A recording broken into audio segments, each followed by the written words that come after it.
सबसे पहले बात उस एक सीट की जीत की जिसने पूरे सियासी समीकरण ही बदल दिए।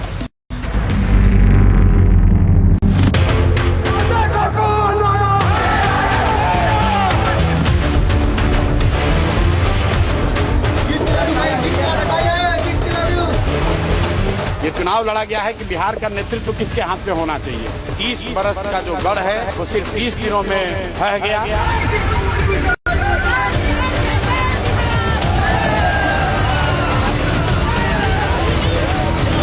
हम कभी भी ठीकरा चुनाव आयोग या ईवीएम पर नहीं फोड़ते हैं। प्रशांत किशोर जी जो जीत रहे हैं वो भारतीय जनता पार्टी की मदद से ही जीत रहे हैं। बीजेपी का सारा वोट बैंक कैसे ट्रांसफर हो गया प्रशांत किशोर जी पे।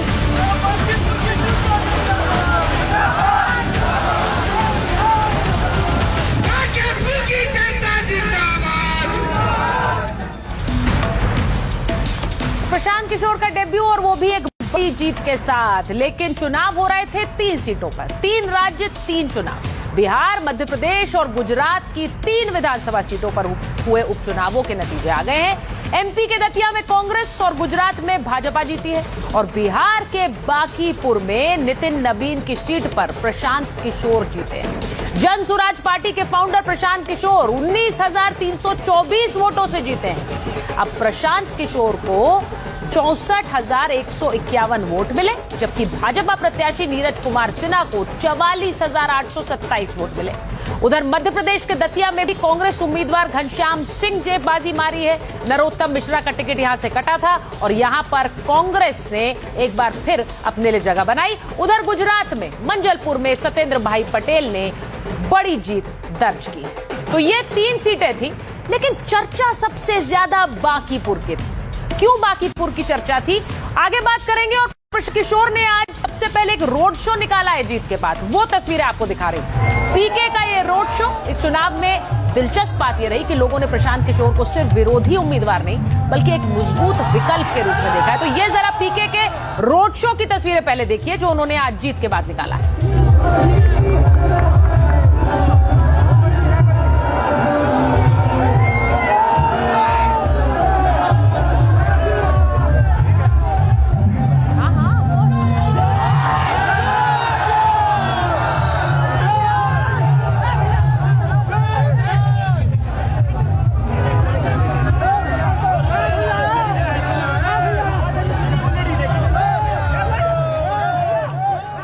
प्रशांत किशोर आज बांकीपुर में रोड शो निकालते हुए दिखे और अपने समर्थकों के बीच पहुंचकर उनका अभिवादन स्वीकार करते हुए दिखे। किसी ने चुनरी उड़ा दी, किसी ने उन्हें फूल माला पहनाई और उन्होंने हर फूल को स्वीकार किया, क्योंकि उनका कहना था ये मेरे समर्थक हैं जो जीते, जिन्होंने साथ दिया उनका धन्यवाद, जिन्होंने नहीं दिया उनके लिए भी काम करेंगे। कार्यकर्ताओं के बीच प्रशांत किशोर बांकीपुर विधानसभा उपचुनाव का नतीजा सिर्फ एक सीट का फैसला नहीं, ये बिहार की राजनीति में एक नए दौर की शुरुआत का संकेत है। ये तस्वीरें देखिए, कार्यकर्ताओं के बीच प्रशांत किशोर ने आज कैसे जश्न मनाया वो भी देखिए।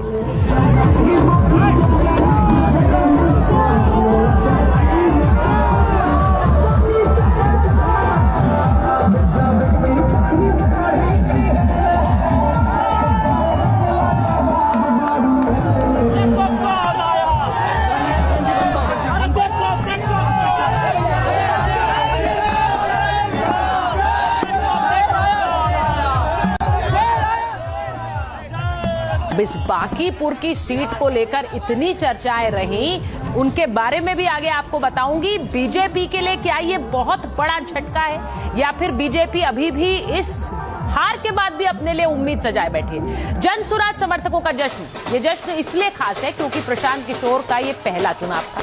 चुनाव तो उन्होंने खूब लड़वाए हैं, लेकिन खुद पहली बार मैदान में उतरे थे। दूसरी तरफ ये चुनाव सम्राट चौधरी के नेतृत्व में बीजेपी की पहली बड़ी चुनावी परीक्षा भी थी। ऐसे में पीके की जीत और बीजेपी की हार के राजनीतिक मायने काफी बड़े हैं। अब आपको यह भी दिखा देती हूं कि बीजेपी को हराया, लेकिन बीजेपी के सांसद मनोज तिवारी के गाने पर ही जन स्वराज के समर्थकों ने आज कैसे जश्न मनाया है, जरा वो भी सुन लीजिए।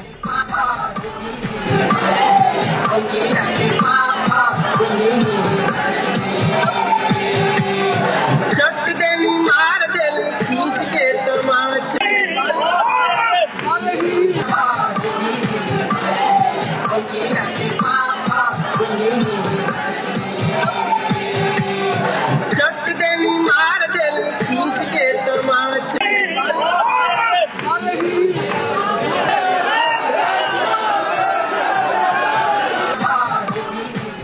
बांकीपुर की जनता की जीत है और जैसा कि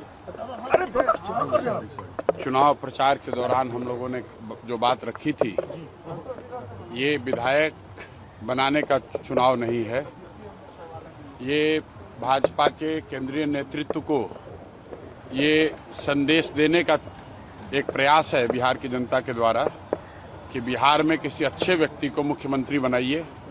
आपको जनता ने 202 विधायक जिताए हैं, किसी अपराधी, किसी गलत चाल चरित्र चेहरा वाले व्यक्ति को बिहार का नेतृत्व मत दीजिए, अच्छे आदमी को बनाइए ताकि बिहार में भी शिक्षा हो, बिहार में भी बच्चों के लिए रोजगार हो, बिहार के बच्चों को भी बाहर मजदूरी करने न जाना पड़े। ये संदेश बांकीपुर के लोगों ने दिया है। बाकी विधायक जीतना हारना ये तो राजनीति है, चलता रहता है। जिन लोगों ने मत दिया उनका धन्यवाद कर रहे हैं, जिन्होंने मत नहीं दिया है उनको यही कहेंगे कि आपसे आपका विश्वास जीतने के लिए और मेहनत और प्रयास करेंगे। लेकिन महत्वपूर्ण बात यह है कि बिहार को अच्छा नेतृत्व मिलना चाहिए, बिहार सुधरना चाहिए और लोकसभा से पहले मोदी जी को, भाजपा को, अमित शाह जी को ये देखना चाहिए कि बिहार में कैसे बेहतरी हो, बिहार में बच्चों को रोजगार कैसे हो, पलायन कैसे बंद हो। एकमात्र यही उद्देश्य है। हम लोग को विधायक बन के ठेका पट्टा नहीं करना है, एक और एकमात्र उद्देश्य है, चाहते हैं कि बिहार में बेहतरी हो, बिहार में भी सिर्फ 5 किलो अनाज के नाम पर, जाति के नाम पर, धर्म के नाम पर वोट न मांगा जाए। अगर 25 MP गुजरात से जीत कर गए हैं, प्रधानमंत्री बनाने में मोदी जी को गुजरात के लोगों ने योगदान किया है, तो बिहार के भी 13 करोड़ लोगों ने आंख बंद करके मोदी जी को वोट दिया है। तो जितनी चिंता उनको गुजरात की है उतनी थोड़ी चिंता उनको बिहार की भी करनी चाहिए। बिहार के जो 1 करोड़ से ज़्यादा बच्चे बाहर मजदूरी कर रहे हैं उनकी चिंता होनी चाहिए। बिहार के लिए कोई एक स्पेशल प्रोग्राम बनाना चाहिए ताकि बिहार से पलायन बंद हो। कोई भी बच्चा यहाँ से 10-15 हज़ार रुपये के लिए अपने घर, परिवार, समाज को छोड़कर उसको गुजरात, बॉम्बे, दिल्ली, कलकत्ता, कोयम्बटूर, तमिलनाडु, कर्नाटक न जाना पड़े।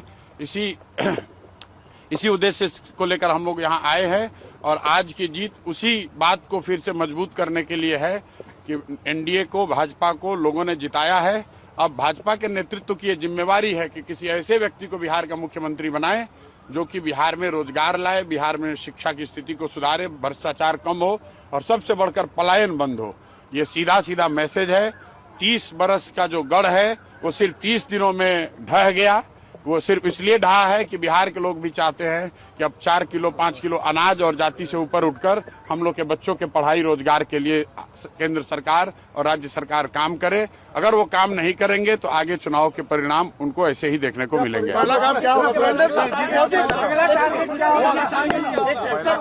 रेफरेंडम ऑन सम्राट चौधरी आप लगातार कह रहे थे इलेक्शन कैंपेन। बिल्कुल, देखिए ऐसा है, लड़ाई व्यक्तिगत नहीं है। सम्राट चौधरी का जो चाल चरित्र चेहरा है वो पब्लिक डोमेन में है। अगर आप किसी अपराधी को बिहार का राजा मुख्यमंत्री बनाएंगे तो बिहार की तरक्की नहीं हो सकती है। तो हम लोग की लड़ाई किसी व्यक्ति से नहीं है। बहुमत भाजपा का है, NDA का है, मुख्यमंत्री तो उन्हीं का बनेगा। हम लोग बस इतना ही आग्रह कर रहे हैं, बिहार की जनता इतना ही आग्रह कर रही है, बांकीपुर की जनता इतना ही मोदी जी से आग्रह कर रही है कि किसी अच्छे चरित्रवान काबिल आदमी को बिहार का मुख्यमंत्री बनाइए ताकि बिहार के लोग भी इस बात का गौरव, बिहारी होने का गौरव कर सके, ताकि हम लोग के बच्चों के लिए भी पढ़ाई रोजगार की व्यवस्था हो। सब कुछ सुविधा अगर गुजरात के ही लोगों को मिलेगी तो सिर्फ बिहार के लोग कहाँ जाएंगे। गुजरात के लोग 1 लाख करोड़ के बुलेट ट्रेन पर चलेंगे, वो ठीक है, लेकिन हम लोग को कम से कम पैसेंजर भी तो मिलना चाहिए। बिहार के लोग सिर्फ मजदूरी करने के लिए नहीं पैदा हुए हैं और 5 साल के लिए भाजपा को मैंडेट मिला है। उनको अच्छा आदमी देना चाहिए, अच्छे लोगों को मंत्रिमंडल में रखना चाहिए ताकि बिहार की तरक्की हो, बिहार का विकास हो। अगला टारगेट क्या है प्रशांत जी? हमारी पहला काम क्या होगा सर जीतने की जीत के बाद? भाई पहला काम बस यही है कि बांकीपुर की जनता ने जो आशीर्वाद दिया है, अपनी ओर से जो हो सकेगा बांकीपुर में सुधार का प्रयास करेंगे। अगले 2-3 महीने में आपको वो चीज दिखेंगी भी। मैं कोई बहुत बड़ी बात बोलना नहीं चाहता हूँ। मेरे विधायक बनने से बांकीपुर बेंगलोर नहीं बनेगा, लेकिन यहाँ पर आपको कुछ सुधार होता अगले 2-3 महीने में दिखेगा। बड़ी बात यह है कि ये चुनाव बांकीपुर के नाली गली पर नहीं लड़ा गया है। ये चुनाव लड़ा गया है कि बिहार का नेतृत्व किसके हाथ में होना चाहिए। और बांकीपुर की जनता ने ये संदेश दिया है भाजपा के नेतृत्व को कि भाई आप अच्छे आदमी को बिहार का मुख्यमंत्री बनाइए। सम्राट चौधरी की जगह किसी कुशवाहा को बनाना है बनाइए, कोई दिक्कत नहीं है, कुशवाहा को ही बनाइए, लेकिन कुशवाहा समाज के ही किसी अच्छे आदमी को बनाइए हर हालत में बिहार की तरक्की होनी चाहिए, बिहार का विकास होना चाहिए। व्यक्ति कोई जीते, दल कोई जीते, लोकतंत्र है, हार जीत होती रहती है, उससे कोई फर्क नहीं है।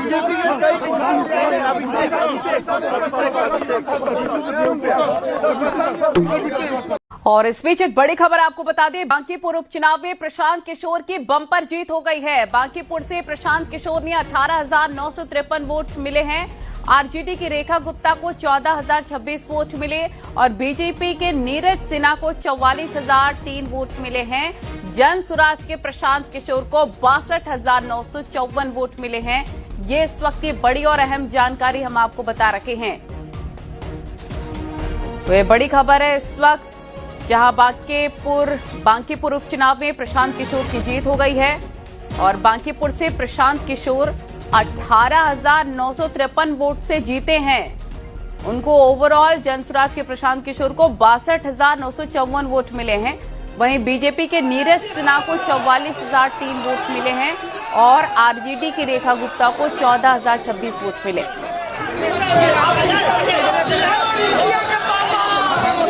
ये देखिए जश्न का माहौल, प्रशांत किशोर के तमाम समर्थक काफी ज्यादा खुशी की लहर में डूबे हुए नजर आ रहे हैं। एक दूसरे को गुलाल अबीर लगाया जा रहा है, मिठाइयां खिलाई जा रही हैं। प्रचंड जीत कह सकते हैं ये प्रशांत किशोर की। बांकीपुर उपचुनाव में हरा दिया है बीजेपी को प्रशांत किशोर ने। बीजेपी के नीरज को 18,953 वोटों से हराया है प्रशांत किशोर ने।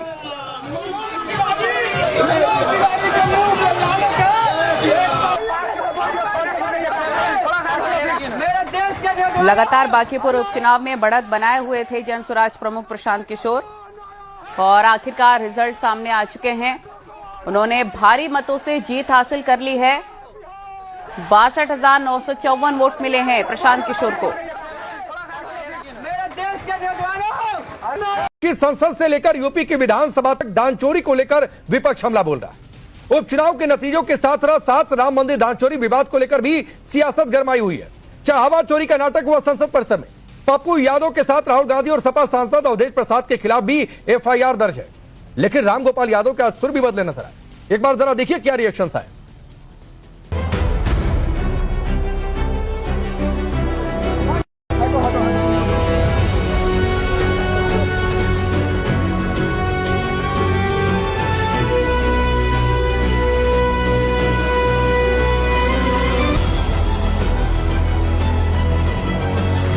सच बोलने से एफआईआर में डरना चाहिए क्या? सच्चाई जो है उसको कबूल करनी चाहिए। करें एफआईआर। क्या अमित मिश्रा भगवा कपड़े पहन के नहीं बैठा था प्राण प्रतिष्ठापन में? पूरे विश्व में हिंदुओं के मन में आक्रोश है कि किस तरह से राहुल गांधी के नेतृत्व में कांग्रेस लगातार भारत, भारतीयता, सनातन, भगवा इनका विरोध भी कर रही है।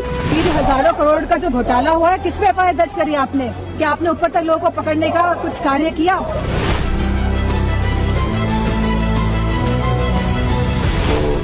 गलत था, क्योंकि जो राम मंदिर में चोरी हुई है उससे संतों का कोई वास्ता नहीं।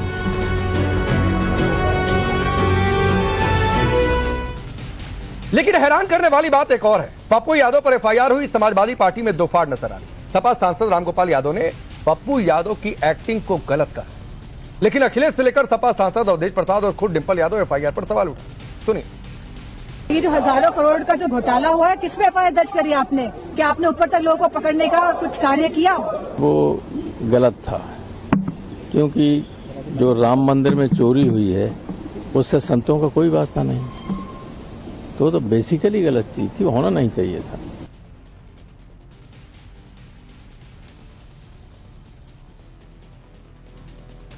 तो चलिए आपका परिचय मैं आज के मेहमानों से करवाता हूं। राधिका खेड़ा भारतीय जनता पार्टी के नेता प्रवक्ता हमारे साथ जुड़ रही है। शिवराज साहब पॉलिटिकल एनालिस्ट के तौर पर जुड़ रही है। डॉक्टर निशांत आनंद कांग्रेस के नेता और प्रवक्ता जुड़ रहे हैं। विवेक साइलस हमारे साथ समाजवादी पार्टी के नेता और प्रवक्ता। डॉक्टर राजकुमार राजन जुड़ रहे हैं, आरजेडी के नेता और प्रवक्ता। सोनाली आनंद जुड़ रही है, जो कि प्रवक्ता है जनसुराज की। आप सबका बहुत बहुत स्वागत है। शुरुआत आपसे करता हूं और सवाल यह है कि दो उपचुनाव, बिहार में तो आपकी पार्टी के अध्यक्ष की सीट थी, वो हाथ से जा रही है। सभी को नमस्कार। राकेश जी, मेरी आवाज मिल रही है? जी। राकेश जी, यही मेरे देश के लोकतंत्र की खूबसूरती है। यहाँ पे कोई भी चुनाव जीत सकता है, कोई भी चुनाव हार सकता है। ऐसा नहीं है कि एक ही बार सब जीते रहेंगे। लेकिन आज अगर कांग्रेस पार्टी और विपक्ष इस बात की खुशी मना रहे हैं कि हम एक चुनाव हारे हैं, तो मैं आपके माध्यम से अब ये कहना चाहूंगी कि कांग्रेस पार्टी को, खास करके राहुल गांधी को, एक प्रेस वार्ता करनी चाहिए। जल्दी से आपके और हमारे फोन पे मैसेज आना चाहिए कि Rahul Gandhi to conduct a press conference, और उसमें आके सार्वजनिक तौर से इलेक्शन कमीशन से और इस देश की जनता से माफी मांगनी चाहिए, क्योंकि उन्होंने इस देश को गुमराह करने की कोशिश करी कि इस देश में वोट चोरी होती है। अगर वोट चोरी होती तो हम तो चुनाव कोई भी नहीं हारते ना राकेश जी। इसका मतलब ये अब हो गया द फैक्ट कि हम ट्रेल कर रहे हैं कि राहुल गांधी का जो एक गुब्बारा था वो बर्स्ट हो चुका है झूठ का।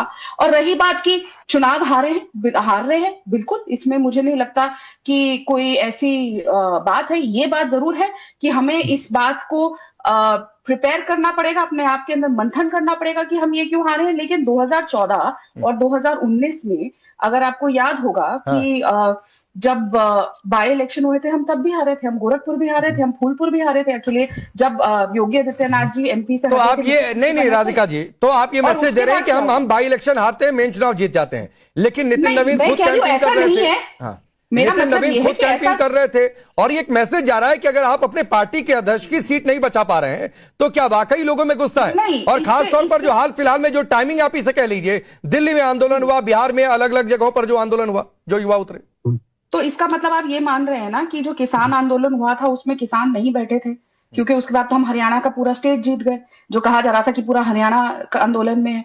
लेकिन मैं एक फिर बात कह दूं, इसका मतलब ये भी है कि राहुल गांधी को कोई भी नेता नहीं मानता, वो अमेठी हार गए, इंदिरा जी भी चुनाव हारी थी। चुनाव हारना और जीतना, जैसा मैंने कहा कि इस देश के लोकतंत्र की खूबसूरती है। लेकिन हाँ, ये जरूर एक वेकअप कॉल है, जो समय समय पर हमारे जो सपोर्टर्स है, जो हमसे बहुत सारी उम्मीदें रखते हैं, उम्मीदें भी मोदी जी से है, जहां पे उन्हें लगता है कि हम शायद थोड़ा पीछे हो रहे हैं, तो वो हमें एक वेकअप कॉल देते हैं और हम सुधरते हैं। आपने ये भी देखा था लोकसभा में हमारी कितनी सीटें आई थी, और उसके बाद एक ऐसा लोकसभा असेंबली नहीं थी जो हम नहीं जीते। ठीक है, तो ठीक है, इंडिया इज वॉचिंग। और मैं फिर कहना चाहूंगी, I will try to reiterate myself, कि राहुल गांधी को अब आके सार्वजनिक तौर पे, ठीक है, मैं सुना लिया। अभिषेक झा जी, ये बांकुपुर में क्या हो गया?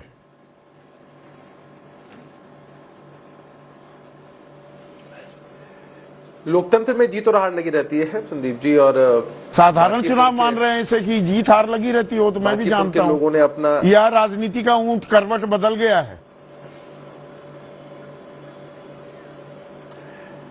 हर चुनाव के डायनामिक्स अपने अपने होते हैं, और बांकीपुर के लोगों का जो जनादेश है उसका हम पूर्णतः सम्मान करते हैं। जनसुराज के लोगों को बधाई और प्रशांत किशोर जी को बधाई। नहीं, बांकीपुर तो वो सीट है ना कि किसी को भी खड़ा कर दो, बीजेपी जीतनी ही जीतनी है। बांकीपुर तो वो हर चीज में टिक करती है ना, वो शहरी सीट, पटना में कोई दूर दराज की नहीं, और 19,000 कोई 1,000, 1,500, 500, 700 वोटों से हार जीत हो जाए तो चलो फिर भी मानते हैं। नहीं, हार होती है संदीप जी, और हमने किसी को भी नहीं खड़ा किया था। एनडीए के कुनबे की तरफ से एक जमीनी कार्यकर्ता को खड़ा किया गया था। कोई हाईफाई व्यक्ति इस चुनाव के मैदान में नहीं थे। सबने प्रयास किया, हम सबने प्रयास किया, और उसके बाद अगर परिणाम हमारे पक्ष में नहीं आए हैं तो हम तो जनादेश का सम्मान करने वाले लोग हैं। और नीतीश कुमार को मिस कर रहे हैं, जो पूरा कुनबा है इसकी समीक्षा करेगा। पिछले साल नवंबर में जो वो अप्रत्याशित, मैं अप्रत्याशित शब्द तब भी यूज किया था आपके कार्यक्रम में, आज भी कर रहा हूं, जो जनादेश आपको मिला 202, 243 में से नीतीश कुमार नहीं थे मैदान में। 3.5 महीने पहले पद त्याग दिया या त्यागने पर मजबूर किया गया, उसका भी फल इन नतीजों में आता दिखा क्या? जी को नहीं, नीतीश कुमार जी का जो इकबाल है वो इतना बुलंद है कि कोई कभी उनको मजबूर नहीं कर सकता है, उन पर किसी का दबाव और प्रभाव नहीं चलता है। नीतीश कुमार जी ने हर फैसला अपनी स्वेच्छा से किया, और नीतीश कुमार जी का एक मार्गदर्शन तो एनडीए के साथ एकदम है। आपने देखा कि एक अपील भी उन्होंने की थी, बांकीपुर के आवाम से अपील की थी। एक बार जब नतीजा आपके पक्ष में नहीं आता है तो बहुत तरह के विश्लेषण होते हैं, लेकिन यह जो विश्लेषण है वो एकदम गलत है। अच्छा, ये विश्लेषण गलत है। तो युवाओं का गुस्सा है, ये AK-47 चल रही है, लाठियां डंडे चल रहे हैं, चलिए बैरिकेड के ऊपर खुद छात्र चढ़ गए, वाटर कैनन पर रेन डांस भी करने लगे, पर डांस करा दिया NDA को माकीपुर में। अब संदीप जी, चुनाव का परिणाम हमारे पक्ष में नहीं आया है तो आप स्वतंत्र हैं, कुछ भी कह सकते हैं, हमारे विरोधी स्वतंत्र हैं, कुछ भी कह सकते हैं। हर किसी को चीज को हम सहर्ष स्वीकार करते हैं। वो कहते हैं नहीं, आप क्या ये मानेंगे कि कुछ सवालों के जवाब तो मिलने चाहिए और बाकी दुनिया को समझा दिया ये जेनजी जल्दी मानते नहीं है। हमारी आंतरिक समीक्षा होगी भाई। जेनजी आप तो मानेंगे, आप छात्रों के कल्याण में लगे रहते हैं। ये मैं हर बार आपके परिचय में, अभिषेक, आपके परिचय में मैं दर्शकों को ये बताता हूं कि आप छात्रों को प्रोत्साहित करते हैं, उनको पढ़ाते हैं, वो काम करते। ये छात्रों को डंडियाया जा रहा है जब वो कह रहे हैं भैया पर्चे क्यों लीक हो रहे हैं। वो संदीप मुखिया CBI चार्जशीट नहीं दाखिल करती, कहती है ये तो आरोपी था ही नहीं, जिसे मुख्य आरोपी बनाती है बिहार पुलिस। छात्र को समझ में आएगा? वो तो ये पूछ रहा है हो क्या रहा है ये। Nobody leaked the paper, then how the papers are getting leaked? हित में काम जी। द थिंग इज कि someone is behind the curtain और कोई ना कोई कल्प्रिट है, उसको पकड़ा ही जाएगा। कठोर कानून बनाया उसको कहाँ पकड़ रहे हैं? बच्चों को पकड़ रहे हैं। वो काम करते हैं निजी जीवन, उनको कहाँ, उनका पर्दाफाश। यहाँ बच्चों की फंडिंग के सवाल पूछे जा रहे हैं। आपकी फंडिंग कहाँ से हुई? इनको देश विरोधी ताकत बताया जा रहा है। प्रधानमंत्री माफ कर रहे हैं, प्रधानमंत्री शिक्षा मंत्री को हटा रहे हैं और इनको गटर जनरेशन भी बताया जा रहा है। ये दो नावों में कैसे सवार हो रहे हैं? हमारे देश के बच्चे नहीं, कोई दो नाव नहीं संदीप जी, मैं पूरी जवाबदेही के साथ कहता हूं, हमारे देश के बच्चे, हमारे युवा, हमारे भविष्य, हमारी पूंजी है। जहां कमियां हैं, खामियां हैं, उस पर कहां पूंजी बता रहे हैं? कंगना रनौत गटर जनरेशन बता रही है कि अतुल ये छोटे मोटे पदाधिकारी नहीं है, सह सरकार कार्यवाह है। नहीं रखते नहीं, आपने देखा था, नहीं आपने देखा था कि आपके टीवी डिबेट शो में भी अगर कहीं से भी प्रदर्शनकारी या उत्पाती कहा गया था तो हमने भी इस बातों का खंडन किया था। हम अपने देश के छात्रों, नौजवानों को किसी भी कीमत पर उत्पाती नहीं कह सकते, प्रदर्शनकारी नहीं कह सकते। उनकी भावना का हम सम्मान करते हैं। आखिर देश की सरकार तो कहाँ सम्मान कहाँ हो रहा है? जवाबदेही, जिम्मेदारी तय हो रही है। किसने पैलेट गन चलवाई? किसने हमारी बच्चियों के पिछवाड़े में डंडा घुसेड़ दिया? थप्पड़ मार रहे हैं खुले हाथ से। नहीं, जब एक बच्ची को ऐसे सभी लोगों पर कार्रवाई होगी संदीप जी। कहां हो रही है? क्या कार्रवाई हुई? 2 हफ्ते हो गए, क्या कार्रवाई हुई है? एकदम कार्रवाई होगी संदीप जी। आप ये समझिए कि हमारे नौजवानों का दबाव था और नौजवानों की मांग अगर थी तो शिक्षा मंत्री जी ने भी स्वतः इस्तीफा दे दिया भाई उनको संतुष्ट करने के लिए, और सरकार उस दिशा में काम भी कर रही है। हमें लगता है कि इन मामलों को चुनाव सरकार उनकी बातों को जायज भी मान रही है, पर उनके प्रदर्शन को देश विरोधी, राष्ट्र विरोधी, फॉरेन फंडित और न जाने क्या क्या बताने की कोशिश भी हो रही है।